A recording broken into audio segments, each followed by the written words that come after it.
Hello, everyone. This will be the last of our recordings on Chapter 4 for American Federal Government. And on this recording, we'll focus on criminal due process.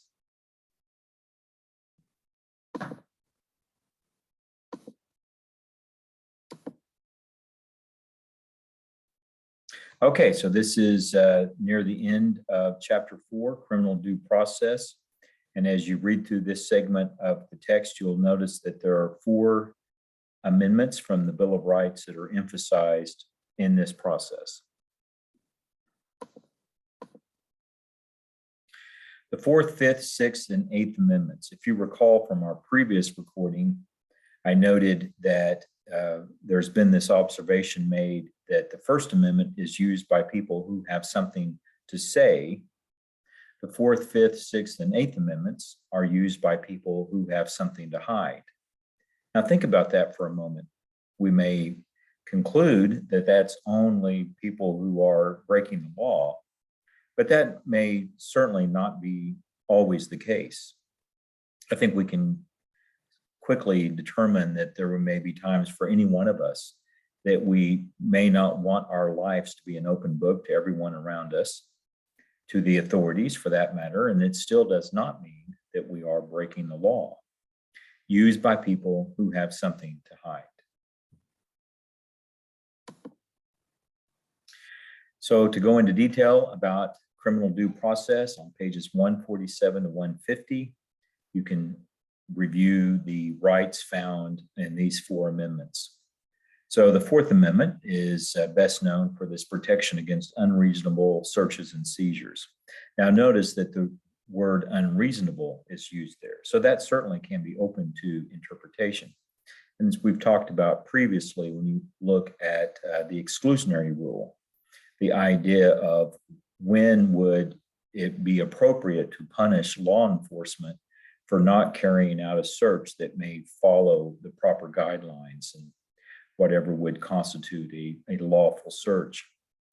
But if the punishment to the law enforcement actually then harms the whole criminal justice process in terms of providing security for the citizens, is that really a just process? And we'll talk about that more later.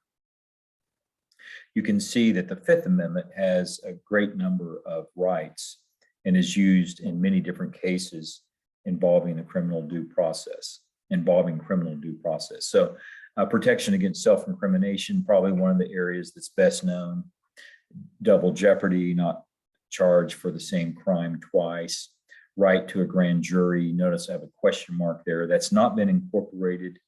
So it's a situation in which anyone who requests a grand jury would be able to get one. The grand jury is there to determine if there's enough evidence to bring the case to trial, enough of evidence to indict someone. So there could be different legal strategies involved as to why a defendant would or would not want a grand jury. The right to due process, we've talked about before, due process should mean that there are going to be similar standards for every defendant in the criminal justice system. And if there are not similar standards, that can certainly be grounds for an appeal. And then we can have we also have in here just compensation for property. So again, this is the one it's referred to as eminent domain. And certainly it does bring in the issue of takings. We oftentimes use that word takings, but to be clear, the taking is someone is losing property, but they are to be compensated for it. Now, what is the just compensation? Generally, what the market allows or determines. So it may not be certainly what the owner of that property values.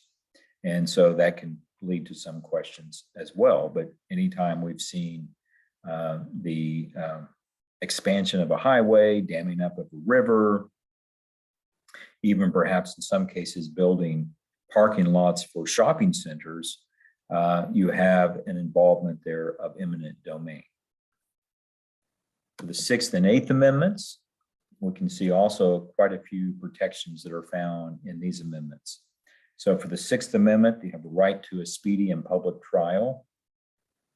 Important, but also not clearly defined. Right to an attorney. And we can see the case Gideon v. Wainwright is very important in that case, and you can read about that in pages 147 to 150. The right to confront witnesses.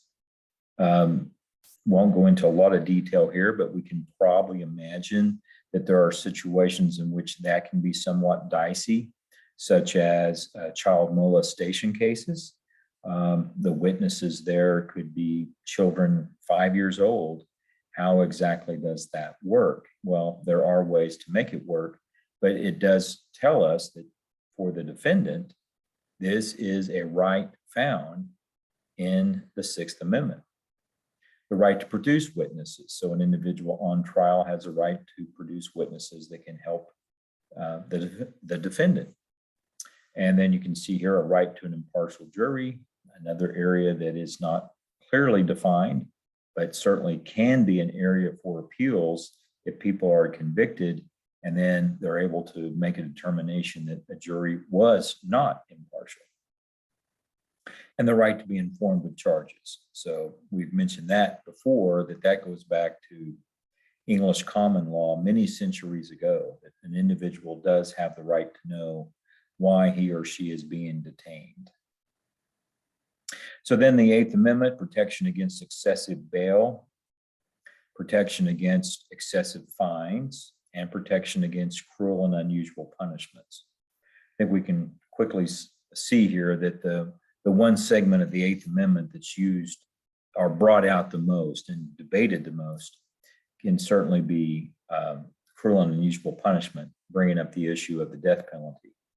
But you can also look at excessive bail or excessive fine in the case of taking someone's property on drug charges, a car, cash, a boat, and a plane, and using that as a way of evening the score, let's say, in the arrest. Well, is that excessive? Is an excessive fine that someone is now losing their plane in the determination that the plane was used in the exporting of drugs? Does that fit with what the fine would normally be? I mean, maybe the plane is worth several $1 million, and would the fine be that extreme? So that can be some of the issues that are raised on even looking at excessive bail or excessive fine. But clearly, it's looking at the issue of the death penalty the most for the Eighth Amendment. What constitutes an execution that would not fit with cruel and unusual punishment? What type of drugs can be used in the cocktail, as it's described, that's administered to a convict that is to be executed? And how would that fit within the descriptions of protection against cruel and unusual punishment? In these areas, there certainly are some what ifs. These are complicated issues, of course. There's many complicated issues that we're covering throughout this semester. So the what if that can be raised in each one of these amendments. So for the Fourth Amendment, the exclusionary rule. So we mentioned before, we looked at this with incorporation on page 147, Map v. Ohio. Well, is it just to throw out evidence because the constable made a mistake? Perhaps we're looking at the severity of the crime here, and maybe that's not fair. But if the evidence that you're throwing out is a dead body, does it really matter to what degree the law enforcement officials made mistakes? And so, again, what is justice here? What is justice for the community? And so, no doubt, there is a very fair point to be made on allowing law enforcement to not follow any particular guidelines for search and seizure. So we can certainly appreciate the need that there has to be guidelines and some penalties in some ways. But where does that fit when it comes to overall criminal justice and the fairness and the need for protection in the society? Miranda v. Arizona, certainly come across Miranda rights. I would imagine we're all somewhat knowledgeable about Miranda rights. And then on page 148, you can read about that. And a very interesting question, though. What about a person questioned by police that is not a suspect, but then incriminates himself or herself? So a big part of the Miranda rights, of course, is the protection against self-incrimination. A person is not to be a witness against himself or herself.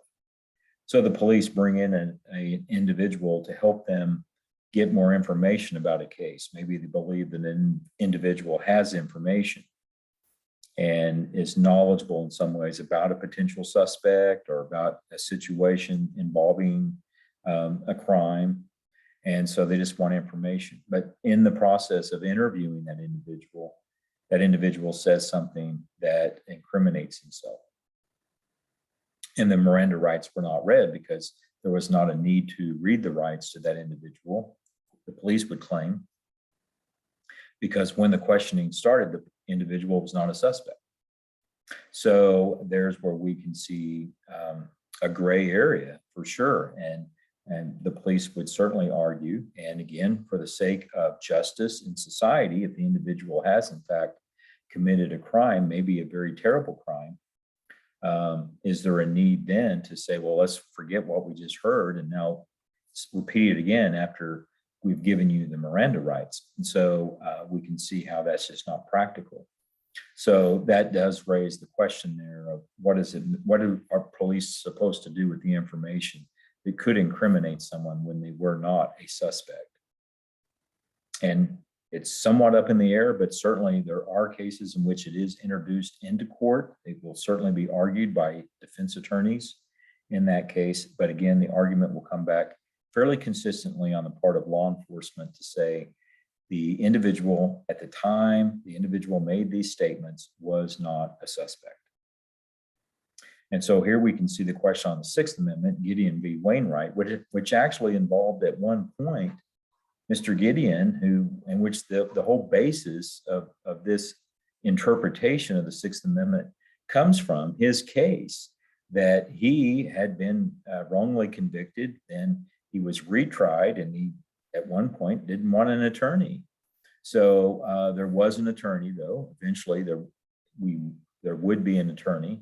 He had argued that he deserved an attorney, but I suppose he wasn't really happy with the attorney that he had. And then in other situations, what happens in a case in which you have someone that has the right to an attorney and they don't want legal representation, they decide to represent themselves, which certainly a concern there on the part of the criminal justice system would be that opens up grounds for appeal, because they can come back and say that their due process rights were denied, even though they served as their own attorney and overall didn't do a very good job. So should there be a case in which the criminal justice system, the district attorney, the prosecuting attorney just says, well, oh, you're getting an attorney, right? We are going to make sure that you have an attorney. And for the most part, the prosecuting attorneys would in fact want defendants to have attorneys, because it does then reduce the possibilities of appeals. And then certainly a big issue for the Eighth Amendment would be, what if the convict is actually not guilty? I mean, that's, of all the things that we're covering, that we do cover when it comes to the criminal justice system, there is a possibility of recovery. Notice that. But there's not a possibility of recovery from the execution.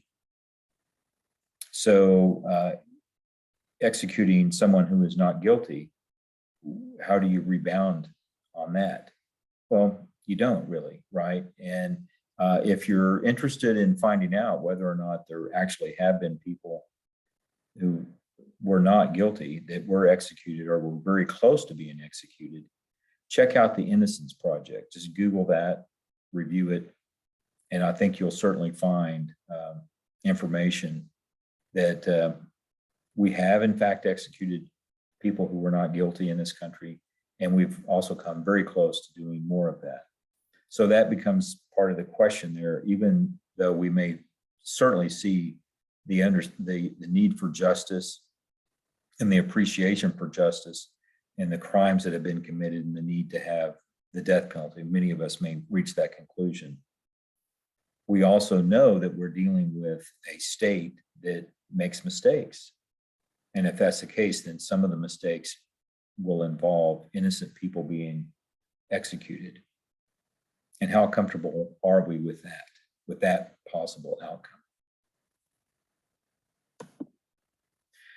So that leaves us in the last couple of pages of chapter 4. Your authors bring up an interesting issue that's happening right now. It's not really futuristic, although it will certainly continue to be a complicated issue, but it's happening as we can see now, and perhaps a discussion in my face-to-face class or in your notes. And again, taking this class online, maybe you want to bring this up with some of your friends or family and have an interesting discussion about it.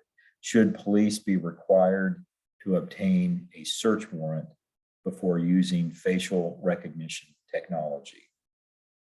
And you'll see at the end of the book there, at the end of this chapter, that they go by the initials FRT to describe facial recognition technology. Might be good for the effectiveness of arrest, law enforcement protection, but also might be really bad when it comes to due process and the rights of the individual.